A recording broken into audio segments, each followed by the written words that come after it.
thusim khat anangai kit tau hitin iche thusim hi ahile khusung khat amu theilo holam pi thusim ihin sei diwahi iche thilsu i monglen phai khu a 2000 kumvela thilsu anahian iche kho hin in khat aumin hin la hiche in nei pa chu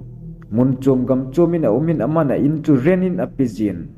phat che bangchun 2000 kumvel a hin hiche in mun achun nu pa khat cha thum nei hi ahung ki chon lut on hiche nu pate ni jong hiche ina achen chu thla thum lam a che tan hin la ima boina le hu sagin akiza khapon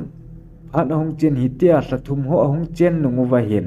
zan khani apau chu lekha kang kap din apodin anu le acha te se chu inin ada hlan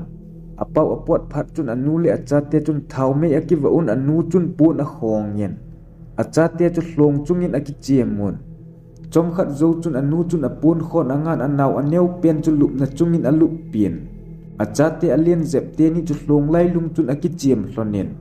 phat che bang chun zan ni dan ko la hin a insa lamu wa hin hui hap ta ahung nungen in chung ho zong ahung po chel chulin itia hui ahung nun phat chun anu chun go zugo hi se in to lama von ki pho ho cho gala lut en anu in alut zo chun anu keng nung to bang chet chu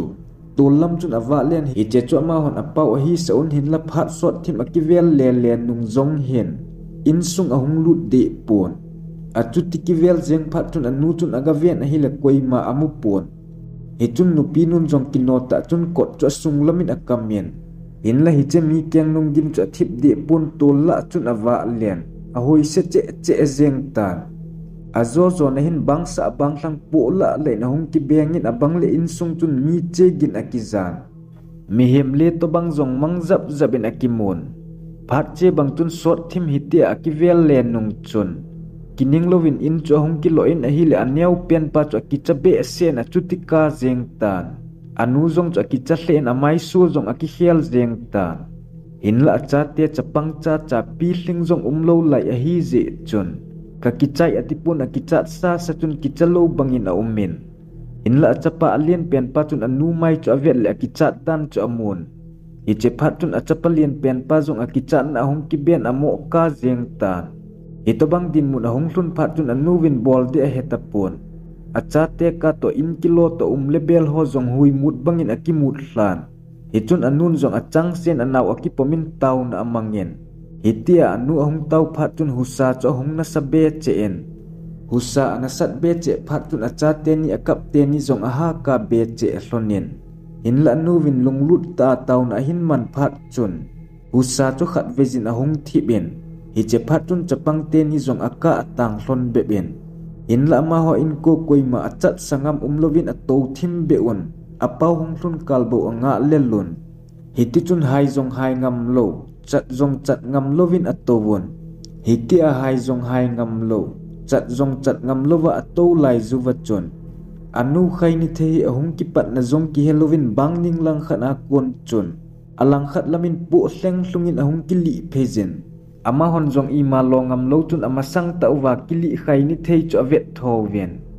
hiti chun chom khat set hi che khaini thei cho ki li len sot thim zo hin anu kom lam chun akili phejen akom ta hlun phat chun akinga den ta phat hong chen hitia hung zo sot lo chun varenda lam chun kyangin akizaki din kot ahung ki chumin abang le akikai hong gon hi che phat wangin nupi nu jong amai asan hla jeng tan aman achate akolin akichat be se phat chun akap hlatan chom khat zo chun kot cho hung ki hongin kot ahung ki hon to ki tu chun hui avot na avot jeng ahung nungin husagin jong athip manghel tan phat hong chen zan ni dan som le ni lam hin apau cho hung wa lut pe ben hi chun thil so cho cha tel anu vin a sei pe in a hi le apau chun ata san pon aje chu lebel ho jong anu vin ana he do man a hita hi che ten hi to bang hin tu wa ki pan hin hi che in mun chu mu theilo ho lam pi a hi ti cho hung ki he do be ben in la koi man ho lim nan amang pon koi ma komin jong ana sei le povin hi ti a hi je chun mita povin hi che in mun thu cho he pon alang khana hi che in nei pa chun wang sien na ana to in thi phalovin ana thien hi che pa thi dan chu a na lam a in mun na hen ni khat na atongin in chunga ki patin akile hlan a leisi din khu ana beita phat che bang chun mong lien phai za a in a chun 2004 kum chun in sung khat hi che talo mi pa in chun a hong umon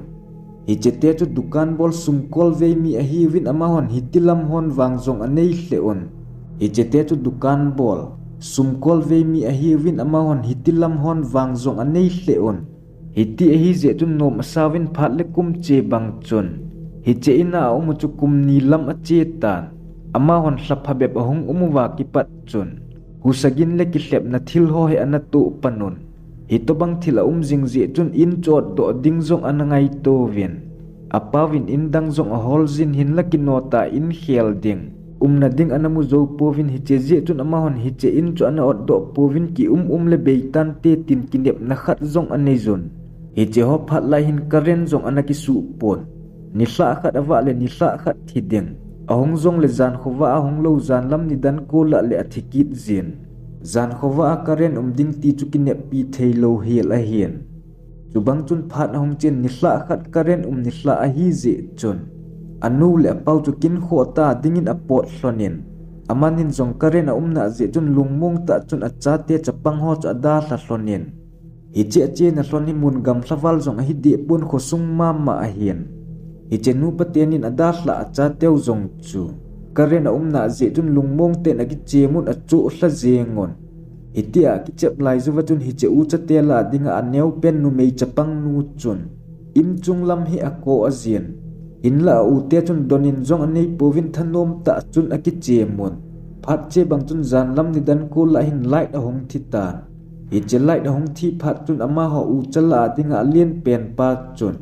aneu nu chan hol aki chep dan ho chu agel aki chem mat chu ama ho u chabo hilo ala uwa midang zong a ume ti chu hin ging mo thimen aje chu man light a hong thi ding kon la hi midang zong dan a het a hita light a hong thi phat tun thau me akiwa a u chawa chun lup na chungin a umon hi che ho phat la hin alien pen pa chu aki cha hle atan in la man anaw te komin ima a sei pon itia alu bu chom khat zo hin anaw nu cha zun a hong su in a che jeng dinga a phat chun aman zong kicha sa sa chun zun thadin waren dalamin a puizen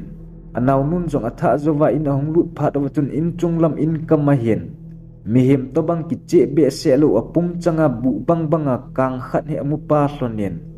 i che thil amu do wa chun ama ho zong a kicha be se ona kichat wal je wa chun kap zong a kap do thei povin a chunglam ve ngam zong a tapun chom khat zo chun hi che in kama ki mu mi hem to bang chu bangla chun pu lo helin awa len bel ki koi na la apha a chun mi hem le to bang akimun bang ong ka hin akithol ludin amang kitan hi cheni hla athil mu ji wa chun a u chawin hla khat lam hi adam mo lovin hi to bang thil a hin to jing jeng phat wa chun anu le apawin phat sen indang ana hol hlonin akum ki chun hi che ina kon chun anaki hlo do taw vinai